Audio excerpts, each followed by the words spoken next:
الرحمن الرحیم السلام علیکم ناظرین مزید اپڈیٹس کے ساتھ آپ کی خدمت میں ایک بار پھر حاضر ہیں ناظرین۔ اس وقت بات ہو رہی ہے، بہت سی خبریں آتی ہیں، اپڈیٹس آ رہی ہوتی ہیں، مگر ایک بہت بڑی واضح خبر تھی آج سے 2-4 دن پہلے کہ محمد بن سلمان پاکستان تشریف لا رہے ہیں، مگر دیکھا یہ گیا کہ محمد بن سلمان صاحب کا عین آخری وقت پہ دورہ کینسل ہو گیا۔ اس سے پہلے تک تو یہ تھا کہ پاکستان کے دفتر خارجہ اس بات کی تصدیق کر چکا تھا کہ محمد بن سلمان G20 میں آنے سے پہلے یا بعد میں چند گھنٹوں کے لیے پاکستان آئیں گے۔ ناظرین، یہ بھی ہماری اسٹریٹجی رہی ہمیشہ، نامعلوم ہمارے ساتھ کیا ہو جاتا ہے کہ جب بل کلنٹن آ رہا تھا 2019 کے اندر، تب بھی ہماری یہی کیفیت تھی۔ وہ ہندوستان میں رہا ہے، ان کے معاملات ہو رہے ہیں، مسائل ہو رہے ہیں، ایشوز ہو رہے ہیں، مگر ہماری خواہش تھی کہ کسی نہ کسی طرح ہمارے ملک سے ہو کر جائے، ورنہ ہماری سبکی ہے۔ یہ بالکل عین شادی والی بات ہو جاتی ہے، کسی گاؤں میں، پنڈ میں، دیہات میں کوئی چودھری ہو، وہ فلاں کے گھر آیا اور چودھری اگر ہمارے گھر نہیں آئے تو ہماری بےزتی ہے، یعنی ایک لمحے کے اندر ہماری بےزتی بن جاتی ہے۔ بہرحال صورتحال یہ ہے کہ اس وقت تو سعودی عربیہ نے ہاں کر دی، مگر اس وقت صورتحال یہ ہے کہ ان کے تھنک ٹینکس نے بعد میں سوچا کہ اس کیفیت یہ بن چکی ہے کہ عمران خان اندر ہے، نواز شریف کا واپسی کا کوئی امکان نہیں، موجودہ طور پر جو انٹرم سیٹ اپ ہے وہ بالکل بے بنیاد ہے، لڑکھڑا رہا ہے، اور اس کے پیچھے جو کمپنی یا جنرل عاصم منیر صاحب ہیں جو وہ ہے، وہ ایک شخصیت ہے۔ اگر ہم جائیں گے اس صورت میں تو ہم کیا ڈیلیور کریں گے اور ہم سے کیا ایکسپیکٹ کیا جائے گا؟ اور اس صورت میں یہ ہے کہ اگر عمران خان صاحب کو اب زیادہ سزا ہو گئی تو یہ سمجھا جائے گا کہ اس ساری سازش میں MBS کا ہاتھ ہے، اور اگر اس میں اسے کچھ ریلیف ملا تو سمجھا جائے گا کہ سعودی عرب درمیان میں آ گیا اور کوشش کر رہا ہے۔ لازمی بات ہے پھر سوشل میڈیا پہ جو ٹرولنگ ہوتی ہے، بات ہوتی ہے، اس کے حوالے سے سعودی عرب بہت زیادہ کین ہوتا ہے، وہ بہت قریب سے دیکھتا ہے کہ پاکستان کی عوام ہمارے بارے میں کیا کہہ رہی ہے۔ بہرحال قصہ مختصر انتہا کو سوچنے کے بعد اس صورتحال پہ پہنچے، فی الحال نہ جانا ہی بہتر ہے، اس سے بیشتر کہ اسٹیبل گورنمنٹ آ جائے۔ ناظرین، صورتحال یہ ہے کہ آپ کو ایک بڑی خوبصورت بات بتاتے چلیں، ہمارے chief of the army staff general Asim Munir صاحب بھی سعودی عربیہ کافی عرصہ تعینات رہے، اور ان کے بہت اچھے ریلیشن ہے سعودی گورنمنٹ کے ساتھ۔ ان کے ریلیشن کی کیفیت کا اندازہ آپ اس بات سے لگائیے کہ سعودی عمرہ نے، یہی MBS نے 2 بار ان کو مختلف مواقع پر ٹیسٹ کیا کہ ان کی ایمانداری کو ٹیسٹ کیا جائے، چیک کیا جائے۔ دونوں بار جناب یہ ہمارے عاصم منیر صاحب ایمانداری میں پورا اترے، ثابت قدم اترے، صحیح اترے، اور اسی وجہ سے ان کا وہاں پہ بڑے ادب اور احترام سے نام لیا جاتا ہے اور اچھے لفظوں میں ان کو یاد کیا جاتا ہے۔ چلے پاکستان کی آواز میں کوئی تو ایک خوش کن خبر آئی اس صورت میں۔ آپ یہ دیکھیں کہ MBS ایک جسٹ 37 38 یا 39 سال کا ینگ مین ہے، اس نے پورے خطے کی صورتحال بدل کر رکھ دی ہے۔ اس کے تعلقات ایران سے ہوں، یمن سے ہوں، شام سے ہوں، UAE سے ہوں، قطر سے ہوں، حتیٰ کہ اسرائیل سے بھی ہوں، اس کے ساتھ بھی ڈسکشن چل رہی ہے، نیا شہر بن رہا ہے، نئی انویسٹمنٹ آ رہی ہیں۔ کوئی سوچ نہیں تھا سکتا کہ سعودی عرب جیسا ملک ترقی کیسے کرے گا، خود کو بدلے گا کیسے، یعنی وقت کی نزاکتوں کو بھانپتے ہوئے انہوں نے ہر چیز تبدیل کرنا شروع کر دی، اور نوبت اب یہاں تک آ چکی ہے جس طرح قطر میں FIFA ورلڈ کپ ہوا ہے کہ فٹ بال کا کوشش کی جا رہی ہے اگلا یا اس سے اگلا ورلڈ کپ سعودی عرب میں لایا جائے۔ ناظرین، یہ کیفیت بن رہی ہے، کرکٹ کے گراؤنڈ بنائے جا رہے ہیں، حالانکہ آپ یہ دیکھیں کہ ان کی کرکٹ ٹیم نہیں ہے، یعنی شارجہ طرز پر میچ کروائے جا سکے، T20 کروائے جا سکے، فارمولا 1 ریسز کروائے جا سکیں، آرٹ سٹی بن رہا ہے جناب صاحب، تھیٹر سٹی بن رہا ہے، یعنی ایک بہت بڑا پروگرام ہے جو چل رہا ہے اس وقت، انڈر گراؤنڈ ہے، چلتا جا رہا ہے، سب کے سامنے اگلے 5-7 سالوں میں ایک ایمرجنگ پاور بن کے مسلم امہ میں سامنے آئے گا۔ یہ اچھی چیز ہے وقت کے ساتھ تبدیلیوں کے۔ اب ہمارا عالم یہ ہے، ہم کون سا چورن بیچیں؟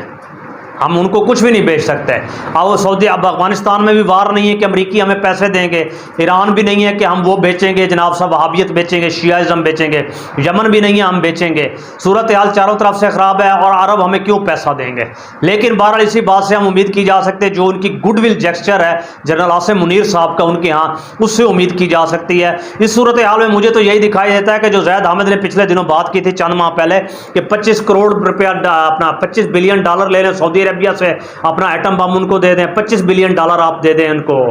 ترکی کو دے دیں، ان سے لے لیں اور اپنے مسائل چلا لیں، یعنی لے دے کے اب ہمارے پاس ایٹم بم بھی بچا ہے جس کو ہم بیچ سکتے ہیں، اور تو ہمارے پاس کوئی صورتحال نہیں ہے۔ بہرحال اس کے ساتھ ساتھ آپ کو یہ بھی بتاتے چلیں کہ اس وقت پاکستان میں دیگر گو صورتحال کا سامنا کر چکا ہے۔ IMF نے جناب صاحب کسی قسم کی ریلیکسیشن دینے سے منع کر دیا ہے، انتہائی سختی کر دی ہے، بلکہ ساتھ ساتھ یہ بھی کہہ دیا ہے کہ 203 پاکستان کی سرکاری کمپنیوں کو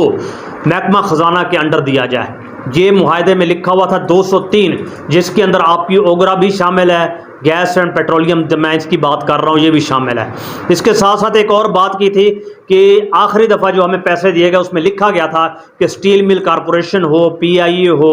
RLNG ہو، اس کو ہم نے فروخت کرنا ہے۔ اس کی کوششیں ہو رہی ہیں، اس کو آپ کو کرنا ہوگا فروخت، اس کے علاوہ کوئی چوائس نہیں۔ آپ کے طیارے پوری دنیا میں رک چکے ہیں، اکاؤنٹ ان کے سیز ہو چکے ہیں، یہ سفید ہاتھی بن چکے ہیں پورے کے پورے۔ بہرحال امید کی جا سکتی ہے کہ اب عاصم منیر صاحب وہاں جاتے ہیں، جو امکان وہ ظاہر کر رہے ہیں کہ ہمیں وہ دے دیں گے، لیکن لگتا نہیں ہے، کیونکہ سلام دعا ہونا، اچھا جیسچر ہونا ایک الگ بات ہے، $50 بلین دے دینا ایک دوسری بات ہے۔ لیکن اس وقت کچھ لوگ چھلانگے مار رہے ہیں کہ ڈالر کو ہم نیچے لے آئے ہیں، دیکھیں کیسے ہو بھائی، جو ڈالر گھروں میں رکھا ہوا تھا وہی نیچے آیا، ٹھیک ہے 335 سے 207 پر آیا، لیکن مارکیٹ میں 307 روپے کا ڈالر نہیں مل رہا، 315 سے نیچے ہی نہیں مل رہا۔ لیکن اس کے ساتھ ساتھ تو ظلم ہے ہر طرف۔ لیکن اگلے ولاگ میں بتائیں گے کہ صورتحال کیا بنی ہوئی ہے، ڈیٹیلز میں اس حوالے سے بات کریں گے۔ ناظرین اس کے ساتھ ساتھ آپ سے بات کرتے چلیں، ہم نے یہ آپ کو وجوہات تو بتا دی کہ اور ساتھ ساتھ دورہ ان کا ہونا اور کینسل ہونے کی کیا وجہ تھی، یہ تو آپ کے سامنے آ گئی۔ اس کے علاوہ ناظرین ہم آپ کو ایک اور خبر بھی دینا چاہتے ہیں، جہاں لا اینڈ آرڈر کی بات کی جا رہی ہے، لا اینڈ آرڈر کو انفورس کیا جا رہا ہے۔ پاکستان کو چترال میں ہر جگہ پہ دہشت گردی کا سامنا ہے، مختلف مسائل کا سامنا ہے، ایشوز کا سامنا ہے۔ وہاں پر ہمارے جتنے بھی پورے پاکستان میں ادارے ہیں ان کو فعال ہونے کی ضرورت ہے، عملی طور پر ایکٹیو ہونے کی ضرورت ہے۔ اس سلسلے میں ہم نے انویسٹیگیشن کی، مبینہ طور پر ہمارے رپورٹنگ کے مطابق وسطی شہر پنجاب کے وسطی حصے میں ڈسٹرکٹ گجرات کے اندر اگر ہم جائیں تو اس کا ایک شہر ہے سرائے عالمگیر، وہاں پر ہم نے انویسٹیگیشن کی۔ ایک شخص جس کا اس کا چہرہ آپ کی ویڈیو کے سامنے آ رہا ہے، جناب یہ وہ شخصیت ہیں جو افغانستان سے آنے والے جتنے بھی لوگ ہوتے ہیں جن کا تعلق چاہے ماضی میں خاد سے تھا یا موجودہ NDS سے ہے، ان کو خاموشی سے پناہ دینا ہے۔ ناظرین سرائے عالمگیر ایک ایسی جگہ ہے جہاں پر دیگر اور عناصر بھی اس طریقے سے چھپ کر رہتے ہیں، کارروائیاں کرتے رہتے ہیں،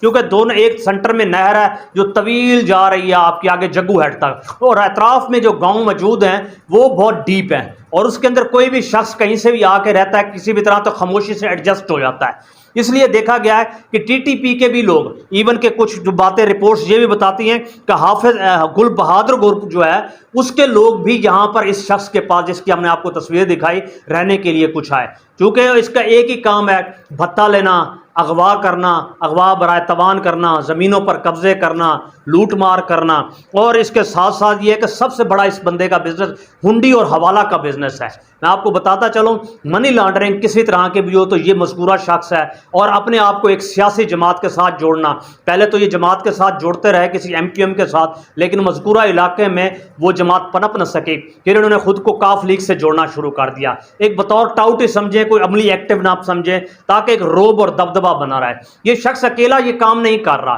اس کے ساتھ ایک پورا جتھا ہے، مختلف گروپ کے مختلف لوگ ہیں، مختلف زبانیں بولنے والے، مختلف طریقوں سے چلنے والے، یہ ایک لمبا